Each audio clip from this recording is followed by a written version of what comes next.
తెలంగాణలో భరతమాత ఆలయం రోజు ప్రత్యేక పూజలు. భారతదేశంలో సంప్రదాయాలకు ఎక్కువగా విలువనిస్తుంటారు. అందులోనూ హిందూ మతానికి వేల సంవత్సరాల చరిత్ర ఉంది. సంప్రదాయాలకు ముఖ్యంగా పట్టుకొమ్మల వంటివి దేవాలయాలు. ఎక్కడైనా దేవుళ్ళ కోసం గుడి కడతాం, విగ్రహాలను ప్రతిష్ఠించి భక్తి శ్రద్ధలతో పూజలు చేస్తాం. కానీ ఆ గ్రామస్తులు మాత్రం ఎక్కడా లేని విధంగా భరతమాతకు ఆలయం నిర్మించారు. దేవతగా కొలుస్తూ ఏటా ఉత్సవాలు నిర్వహిస్తూ దేశభక్తిని చాటుకుంటున్నారు. దేశంలో కాశీ తర్వాత ఇది రెండో భరతమాత మందిరంగా ప్రసిద్ధి. కామారెడ్డి జిల్లాలోని భరతమాత ఆలయంలో రోజు ఉదయం భరతమాతకు ప్రత్యేక పూజలు చేస్తారు. కామారెడ్డి జిల్లా పిచ్కుంద మండల కేంద్రంలో 1950లో ఈ ఆలయాన్ని నిర్మించారు. ఇస్కా లక్ష్మయ్య అనే స్వతంత్ర సమరయోధుడు మొదటగా ఓ గుడిసెలో భరతమాత విగ్రహాన్ని ప్రతిష్ఠించాడు.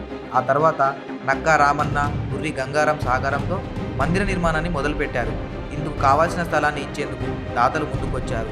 ఆలయ నిర్మాణం పనులు నడుస్తుండగానే దేశభక్తితో తాము సైతం అంటూ స్థానిక పద్మశాలి సంఘం ముందుకొచ్చింది. పెండింగ్ పనులను పూర్తి చేసి ఆ తర్వాత 1982 ప్రాంతంలో ఇక్కడ నవగ్రహాలను, పలు దేవతా విగ్రహాలను కూడా ప్రతిష్ఠించారు. ప్రతిరోజు దీప ధూప నైవేద్యాలు సమర్పించేందుకు పూజారిని కూడా నియమించారు.